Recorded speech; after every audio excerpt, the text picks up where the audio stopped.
The rise of the woke right. You could have people on the right that embody even those things regarding race or identity group. Yeah. Because I think both embrace this identity group narrative. It's the instinct to say, question everything. Yeah. Question everything. This guy, Daryl Cooper, made the claim that Winston Churchill was the chief villain of World War II. Well, it must be this way because everything else doesn't make sense, and what we're getting from the sources, the institutions, is clearly wrong and probably has some kind of nefarious cabal behind it. Mm-hmm. And so then you start extrapolating. Hello, and welcome to the Pop Culture Contrarian podcast with Thomas, Sterling, and Andrew. Hello. Hey, guys. Before we start, we want to remind you we're brought to you by the Patriot Post, which is the oldest conservative news digest on the web. Be sure to like and subscribe to us, Pop Culture Contrarian podcast. Click, leave a comment, click the bell, make sure you get a notification when we put something out on YouTube. Tell us what you think. Share it with your friends. Thank you. Yep. Our topic for today is the rise of the woke right. It's like we woke up in a nightmare. As you know, we here do not like the woke. We are against the woke, and now it seems the term is being used for a certain movement on the right, and it seems to fit pretty well. Yeah, and it's not a new Star Wars film either. No, it's not that. Yeah. So, Thomas, you kind of brought this topic to our attention. Do you want to kind of kick us off on this discussion about the woke right? What is it? Let's start with that. What is it? Well, I mean, maybe we go back to defining what we mean by woke. Often a term that people say, what does that even mean? Right, exactly. Right. And especially on the left, they ask. That was what they love to do right at first. Yeah. I do think there's a reason for that because it kind of garners this kind of special knowledge kind of idea. When I was thinking about it, looking into it, the word that popped to my mind was Gnosticism, which was the early Christian heresy that believed in this kind of a secret spiritual knowledge that was arrived upon that gave you insight into the world that other people, normies, don't have. Similarly, you could say woke on the left has this idea of understanding and seeing what's really going on in the world. Right. The idea is you have awoken to the evil manipulations of whoever they are. Right. And from the left perspective, it's really a form of kind of neo-Marxism. So it's the victim versus victimizer dynamic, and it has globbed onto a racial component that's highlighted. So what they're saying is when you hear it from the woke left, they're looking through this lens at everything, and they're interpreting everything through this lens of underlying systemic racism and motivating factors that are motivated by race, to saying this identity groups are more important than individuals. Right. And identity groups are responsible, not individual actions. Yeah. And there's something in there about the rich or the powerful, and those terms are kind of interchangeable, are manipulating everything to prop themselves up. Right. Exactly. Yeah. And so rather than look at, well, does this narrative actually fit reality? What it does is it takes the narrative and tries to bend the reality to the narrative. That's kind of the best way to see it. And that's why I think it's so frustrating, like when we talk about seeing woke in movies or something like that. It's obviously a message is being projected onto everything, and everything being twisted to promote the message rather than telling a story and allowing the story to have themes naturally. Natural themes that actually are in connection to reality and truth. Yeah. Yeah. And I think the key word here is truth. Yes. And this is particularly relevant in the vein of postmodernism, which is kind of the environment where this woke movement has grown and flourished. Yes.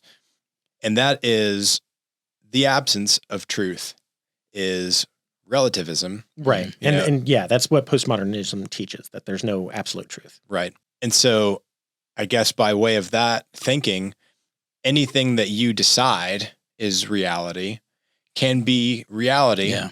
And thus what you said, Thomas, about bending reality to your secret knowledge or your ultimate knowledge that you have that's so much higher than everyone else. and you're forming the world into your own image. Yeah. It kind of, the way you kind of experience it is what I see at least most often is that there'll be a scenario that plays out, especially in politics, and a commentator or someone dealing with that or speaking to that issue, often like we talk about the media that's on the left, they'll recognize the facts of what occurred, but what they come back with is this kind of like insight as if they could look into the person's heart and know their true motive, not based upon what they said or what they did, but interpreting their actions or words through this motivational window or framework they put on top of it. And maybe the prime example of that would be the Covington kids, right? Yeah, there's a good where the kid is just standing there kind of smiling awkwardly, and this guy beating a drum walks up to him, gets in his face. And the message immediately from all these places was this kid is racist and he was getting onto this guy because he's a Native American or whatever. Yeah, this white kid is who's wearing a Trump hat, a MAGA hat, is racist because of what he looked like and the apparel he had on. Right. That was enough for them to know his motives. Right. And the truth was this kid was minding his own business and the guy walked up to him. But that just shows you they already knew, at least they thought they knew what his motives were. Right. And so it doesn't allow for true questioning and hearing and trying to understand why people make the decisions they do or why they believe the things they do. It attributes to them and makes it very simple to say, well, if you're a part of this identity group, we already know what motivates you and we don't have to ask you any more questions. We can just recognize that you're either on the right side or the bad side. Well, Thomas, it's tough to evaluate people by their actions and their conflicting motivations and the circumstances around what's going on. It's much easier if I can just say you're bad if you do that. It's true. Yeah. It's true. Yeah. Which I think now when we're talking about woke regarding the left, and now of course we're talking about woke on the right and why you could apply this term to the right, which I think you were saying that it's kind of an oxymoron in your mind. You're like, wait a second, I always think of you were saying I think of woke as kind of exclusively left. But well, yeah, just to explain that a little bit, woke to me specifically means you're woke if you believe the things the left believes are important, basically. Okay. So if you think, that race and or sexuality or whatever your identity group is the most important factor for who human beings are, you're woke. And if you believe, white people are inherently racist and they have to go through anti-bias training, you're woke if you believe those things. So the people on the right, they don't believe those things. So it does seem like, I don't know if woke fits, but when you expand it and define it the way you defined it, it makes a little bit more sense. Yeah. And I would say you could have people on the right that embody even those things regarding race or identity group. Yeah. Because I think both embrace this identity group narrative. Yeah. The identity group narrative. There it is. I think that is the thing that of you're either part of the good group or you're bad. Major Baxter, you're either with us or against us. Yeah. It's the black and white kind of mentality. Yeah, I see that a lot where I hear people on the right talking about, why are you voting for Kamala or why do you believe this thing, talking at liberals or leftists. And for me, I find it very easy to understand why someone would be a Democrat. I can totally put myself in that space. Maybe it's because I know several people who are, or I knew I was very close with them. And it's because these people, well, I won't go too far in this, but if you believe what the media says, you live in a different world than if you don't. Yeah, certainly. A completely different world. And so it's very easy to understand how someone who believes what the media says might come to the conclusion that the Democrats are the good guys, which is not what I believe. Yeah. So how are we applying it, or why are we've titled this The Rise of the Woke Right? What does that look like? And why do we think this is actually legitimate? Well, it might be helpful to use some examples. Yeah. And not necessarily to tear anyone down, but I think one of the most interesting examples, I will say, right now is that of Candace Owens. And for years and years, she's been a champion of the right, it seems, being this, a black woman who fits all of the criteria that she should be on the left according to their rules. Right. and she has spoken out against these ideas that she disagrees with, and with a lot of gusto. But lately she has parted ways with Daily Wire, and mostly because of what I think we would call right woke, and that is this, as you said before, Thomas, this unseen knowledge that is questioning the mainstream narrative. Frequently, in her case, it has displayed itself as anti-Semitism, which is quite unfortunate. Yeah. But it's this notion of Jews run the world secretly and, are making everybody's, like, toying with everybody's lives behind the scenes and that kind of stuff. Yeah. It's a strange idea, and it's an idea you see in pop culture fairly frequently, the idea that unpack runs Congress, or that Israel is actually the master manipulator behind what the U.S. does. It's a strange idea, but it's been a common idea for, well, there was one person in particular in the past 100 years who made that idea fairly popular. I wonder if you can guess who I'm thinking of. Yes. Yeah. I think that one of I do think the rise of the woke right is a reactionary rise to the woke left. It's like a pendulum. It is. Or a pendulum might be a right word, or it's just a natural reflex to a disagreement regarding what's being broadly perpetrated. And I would call it almost even an inverse action. Okay. Well, it's one thing that happens frequently is when you're in I hate to say war, so we'll say a conflict with an opposing party. If you see the opposing party do something that works, you imitate it. Yeah. And so woke seems to have been fairly successful. It has achieved goals the left wanted achieved. And so people on the right are like, okay, how can we manipulate, kind of flip this around and use it to achieve goals we want to achieve? Right. I think if the rise of the woke came through arguably a willingness to question what was orthodox views of history, the culture, the West, all these things. And that's, when we talk about the woke left, it's attacking all these values, all these things that we believe and see are good and right in many cases. Similarly, the woke right is effectively doing the same thing. But what it's doing is attacking the notion that any authoritative expert, or I'm trying to think of another term here, any institution, professorial class. Any institution that's recognized as an institution for truth, it likes to challenge and suggest that no, it's actually part of some giant conspiracy cabal to control you and take away your freedom. Yeah. You hear that kind of talk a lot about the pharmaceutical industry and stuff. And certainly seems like there's a lot of abuses going on there, but I don't know how much it's a coordinated conspiracy to do that. It may just be certain pressures working out that way. Well, it's just that it's the instinct to say, question everything. Yeah. Question everything. What if you question everything? And so when it comes to something like the recent example that kind of brought this topic to light for us was Tucker Carlson's interview with Daryl Cooper, who fancies himself somewhat of a historian. Yeah, that's the term Tucker uses for him. Yeah. He's a historian.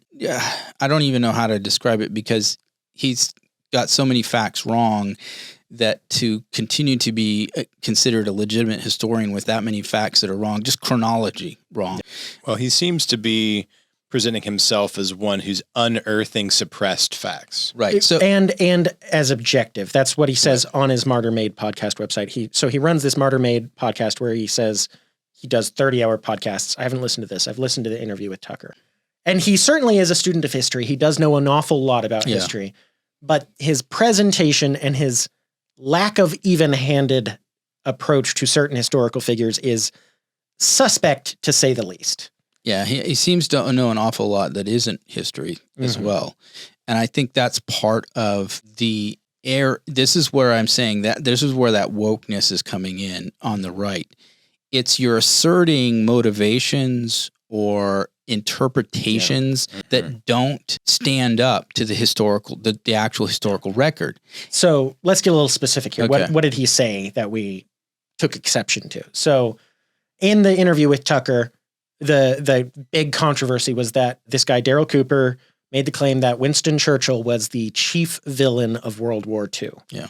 He then, in the next sentence, says, now he didn't commit the most atrocities, and he says a couple other things, and he never says who did commit the most atrocities. But he describes Churchill in a very unflattering light as this drunk guy who played with toys and hated to be interrupted, and just, he doesn't have anything good to say about Churchill, and basically makes Churchill out to be this warmonger who was really the driving force for the conflict between England and Germany in World War II.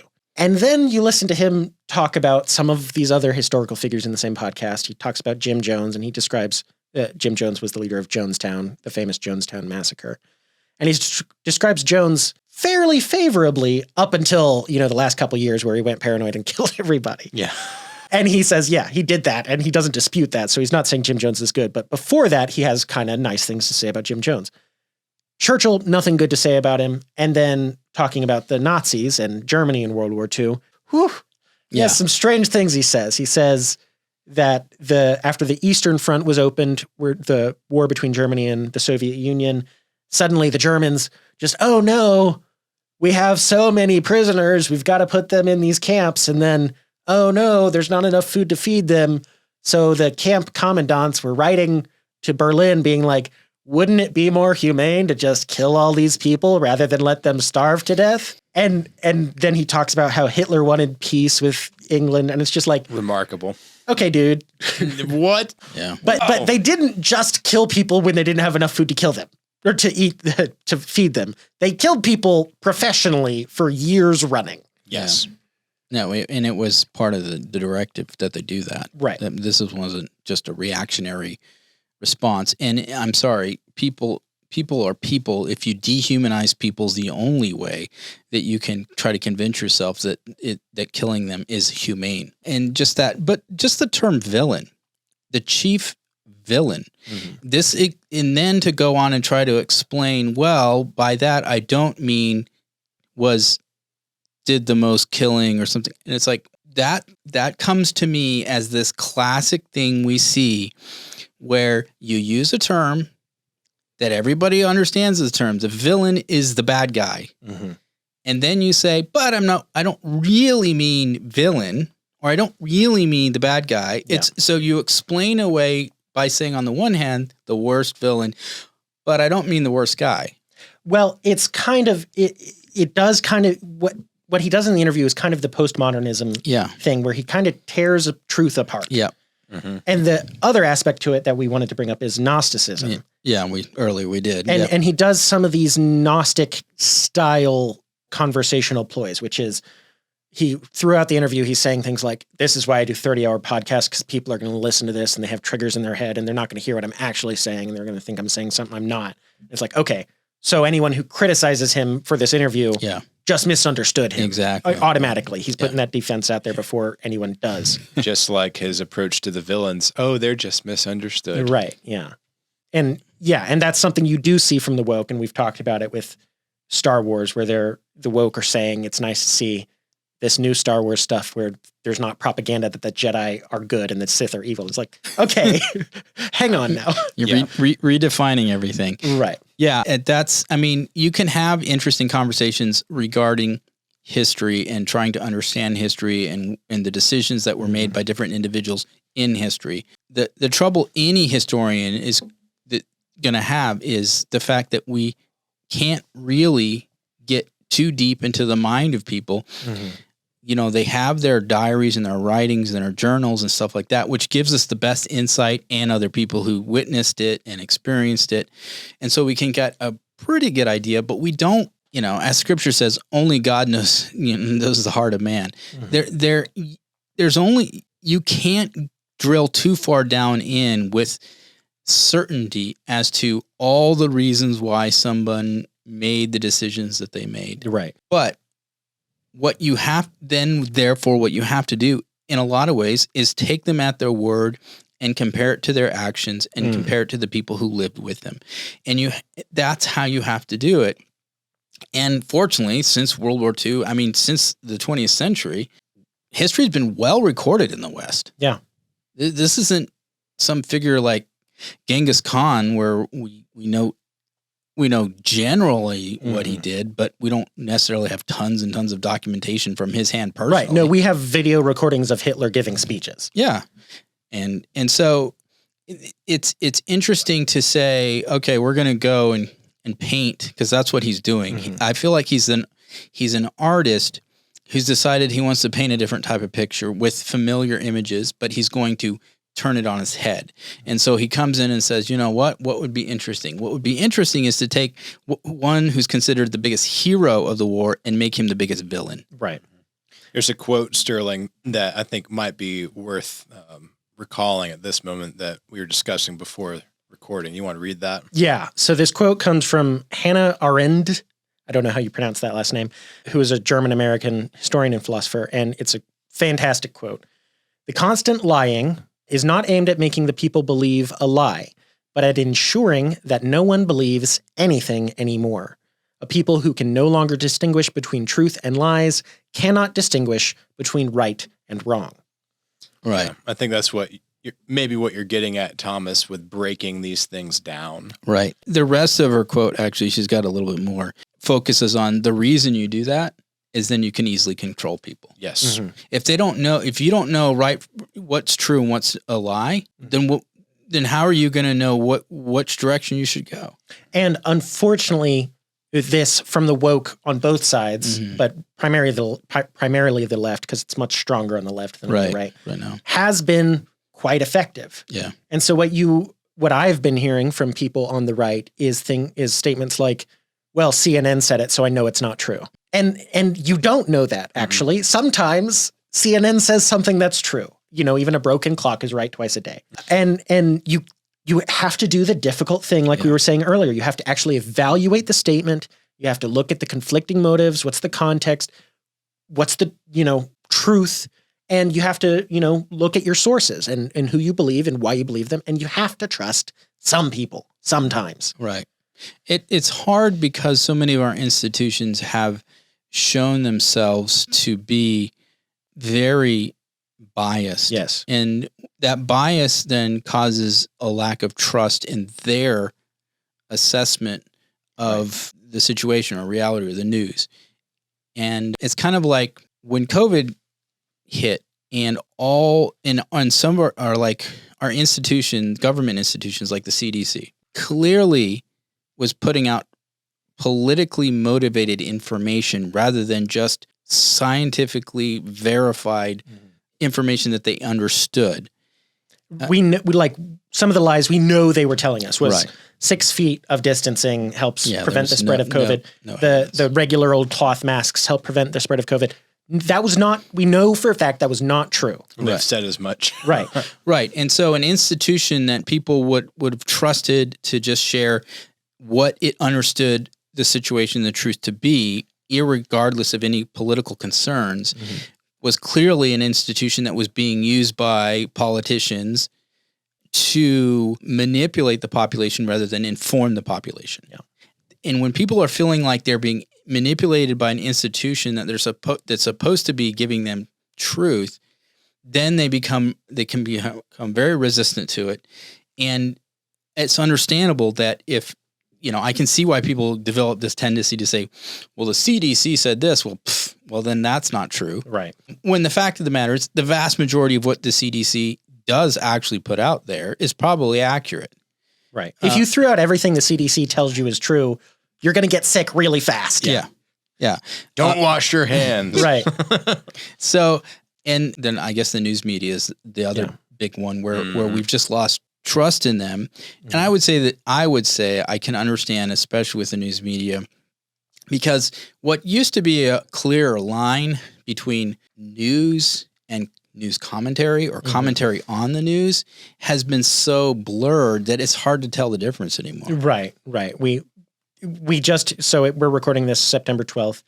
Tuesday, we had the second presidential debate of this cycle, the first one between Kamala and Trump, and some of the fact checks were just outrageously incorrect, which was, it diminishes your trust. That's what it does. Yeah. But to use a metaphor we talked about beforehand, I want to just express this. If I need heart surgery and I go to a heart surgeon And the heart surgeon has a sticker on his car that says trans women are women. But the surgeon's performed, practiced, and safely accomplished many heart surgeries before. I'm not going to believe him that trans women are women, but I am going to believe him that he can do my heart surgery and save my life because he's an expert in heart surgery. And so I have to accept that he's wrong on the thing about trans women are women, but he actually knows better than I do about heart surgery. And so I should trust him on that. Yeah. That's an objective approach to truth. Yeah. Yeah. I think for conservatives too, or those on the right, we've been somewhat abused by the kind of concept of the tyranny of the expert, where when you're in an argument or trying to understand something and the response is, well, the expert says, and you're just supposed to like say, okay, well, I guess I can't argue anything now because I'm not an expert. Right. When we don't qualify what does it mean by this person is an actual expert? Mm-hmm. There's a lot of people, just because you got a degree after your name doesn't make you an expert. Right. So I think there's a bit of that as well that kind of plays into it, where it's just this easy, like we say, the black and white easy answers to say, well, if this person is working for any of these institutions or any of these things, then I'm just not going to trust him and I'm just going to automatically reject rather than accept. Right. Yeah. And so, the thing we've said for the third time, you have to do the difficult task of evaluating who's talking, what they're talking about. Do they know what they're talking about? What's the context? What's the motivation? And you have to trust some people. And I think with this example with Daryl Cooper, I don't think he would get very far if more people really understood and knew the history of it. It's when you're really not familiar with the history of what happened, the names generally, you've been told generally, the Allies were the good guys and the Axis were the bad, the Russians and the Japanese and something. And so you kind of, I see how you can be like, oh, okay, that's it. I generally know the story. And because we do have a lot of movies that have lionized the Allies and the Allies' actions, when someone comes along and says, the real story is, and there's just going to be something maybe interesting about that or something like, oh, okay. And if you don't know the actual story and someone comes along and says, the real story, and then they start telling you these things, and it's so much different or even turns on its head what you've been told, it can be attractive to some folks. The fact that you've never heard anyone say something like that before might make you believe, hey, maybe this guy's onto something. Right.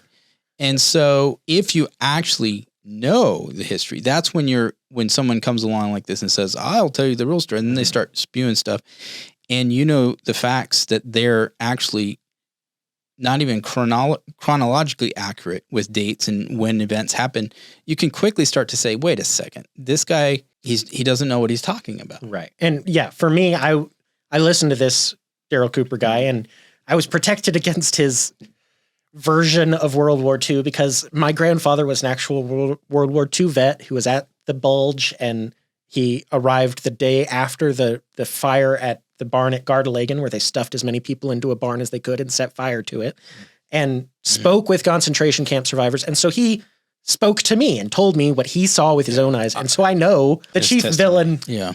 I know the chief villain of World War II is not Churchill. It's not the guy who was fighting against that. I know for a fact. Yeah. And I trust my grandfather, and you have to trust some people, but he was a godly man. He was a truthful man, and he was my grandfather. So, I have to trust somebody. I trust him. But the problem that others run into is when they don't have someone like that they can trust. And when the institutions have, as you said, Thomas, over and over again, proven wrong. Yep. And they have lied or gotten it wrong at the very least. And so then people start to feel like, okay, there must be something else going on here. And then these ideas, conspiracy theories, things are so bad I can't even apply an objective application to the world because I just can't handle this because it's just too much. And so then you get, well, it must be this way because everything else doesn't make sense. And what we're getting from the sources, the institutions is clearly wrong and probably has some kind of nefarious cabal behind it. And so then you start extrapolating. It's kind of like, to put it in modern terms, on the internet, as everyone probably knows, you're being tracked anywhere you go on the internet. There are ways and there are apps that provide fraudulent data of what you're browsing on the internet and just send it to everyone who's tracking you. And it's not what you're actually doing, but they can't tell the difference. And so it's so much fake data that their useful data is not useful. And that's what they're trying to do. They're just trying to fling so many lies at you that you can't spot the truth anymore. Well, even with that statement, who? Yeah. Who is the woke for sure. The Gnostics and the postmodernists. Yeah. I think there's an assumption on either side that there's some not somebody necessarily, but some organization, some group that is kind of pulling all the strings. Well, when you hear about things like GARM and the World Health Organization, it doesn't help those theories. But did those organizations come into existence because they believed something on the opposite side was engaged in an effort to deceive or control or manipulate people? That's an interesting statement. So what you're saying, I think, Thomas, is did those institutions come about as a reaction rather than as a motive? Yeah. Well, we know there are groups that behave in manners that sound like the them of colloquial use. Right. We know China with their campaigns online have done similar things where they put out bots who say false things and are trying to just obscure the truth. We know Russia has done similar things. We know it happens. Yeah. It's tough to evaluate who's doing it, when, and when is it not happening. That's the difficult thing. Yeah. Yeah. I mean, I think governments have long been the ones you could most apply that to, especially governments that are tyrannical. Yeah. It's kind of interesting that more recently seems to be applied to these Western governments like the U.S. and the UK and EU governments, which definitionally or structurally, it would be harder to apply them to that because we're built different. They're not controlled by one individual or a few individuals. Or at least they're not supposed to be. Yeah, and I don't think they are. I think what can gain control in them is an ideology. Yeah. And that, I think, it can imitate one single figure in control, because if you have 100 people all who are operating from the same false set of priors, they're going to produce similar results. Yeah. And so, I think it's a little easier to kind of identify and challenge that than when it's a smaller group that has absolute control of everything. Yeah. So we tried to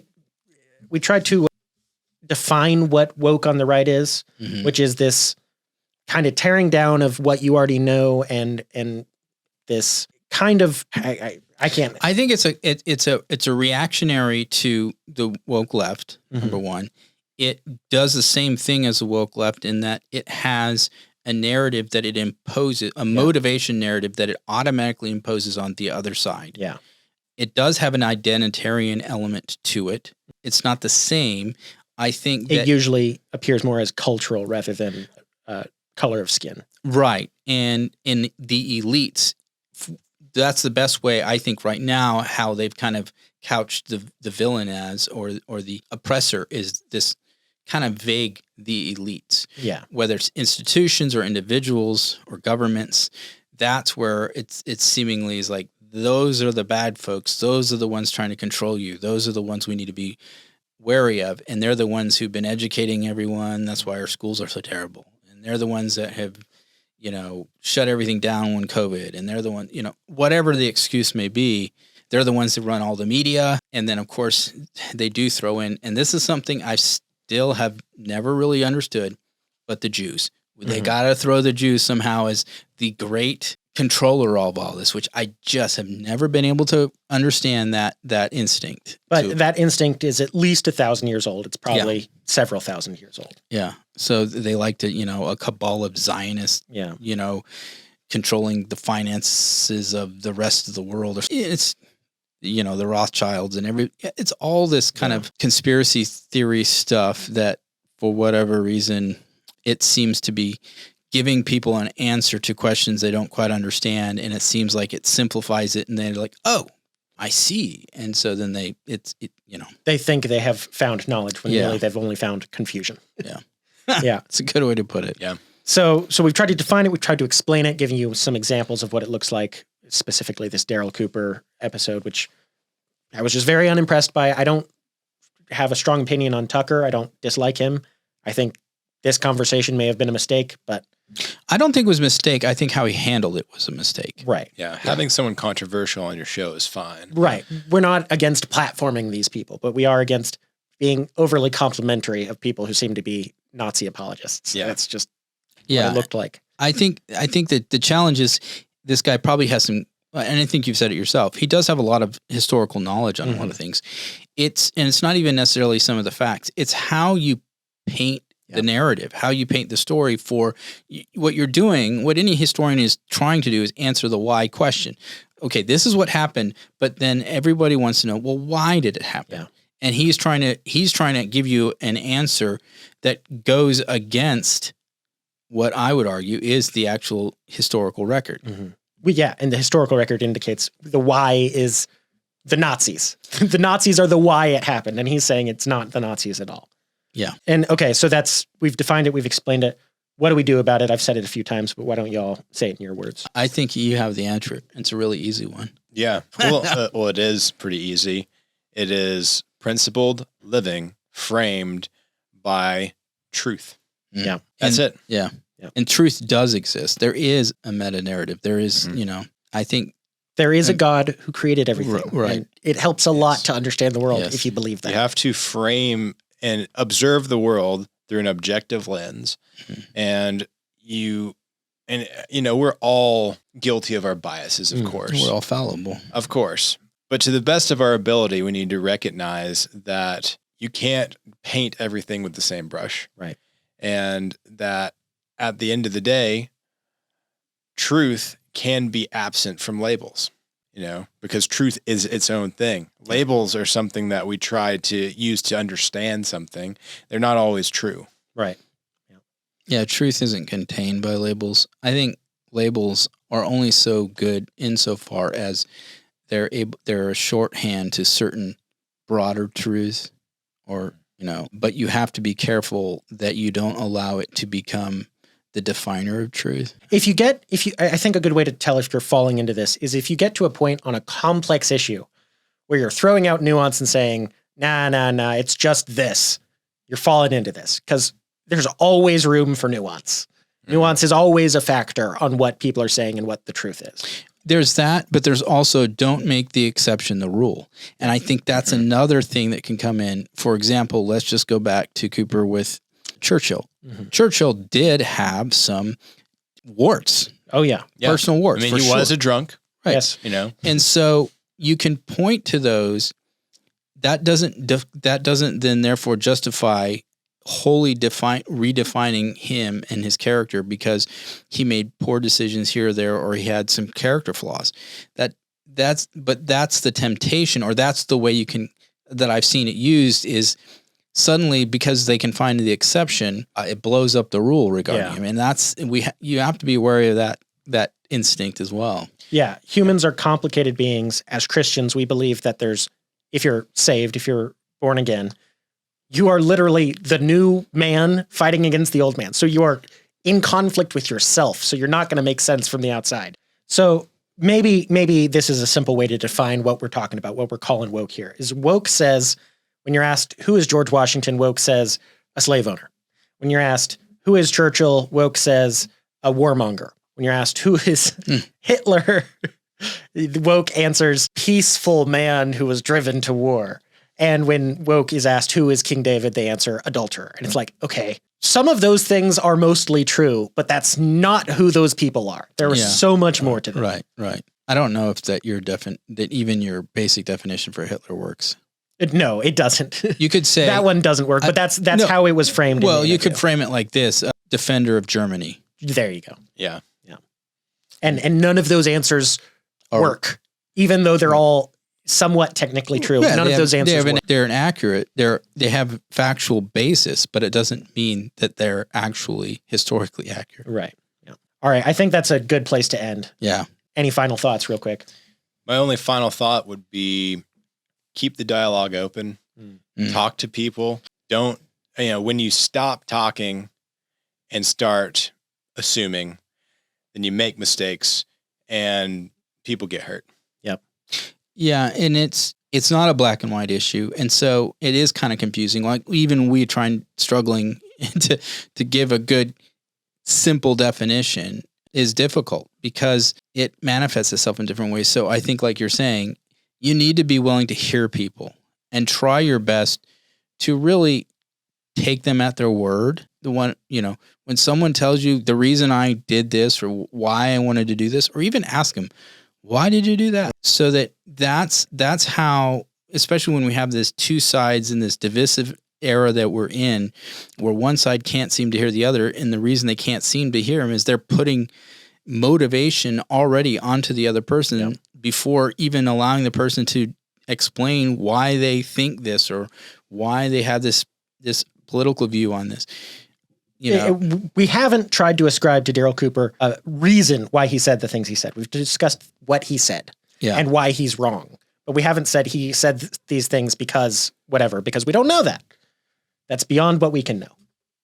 Yeah. When you just look at what's been given to you. And I do think have the conversations, be slow to condemn. I think quick to listen, slow to condemn. But accept that at some point you may have to. Yeah, it doesn't seem. I didn't say never condemn. Right. Yeah. All right. I think that's what we've got for you today. Our topic today was the rise of the woke right, which we are hoping can be stifled and stymied and not really take off. Yeah, I hope it dies. Yeah. And that's it for today. We're brought to you by the Patriot Post, which is the oldest conservative news digest on the web. It's right and it's free. Be sure to like and subscribe to the Pop Culture Contrarian as well. And we'll see you next time. Bye. Bye. See you guys.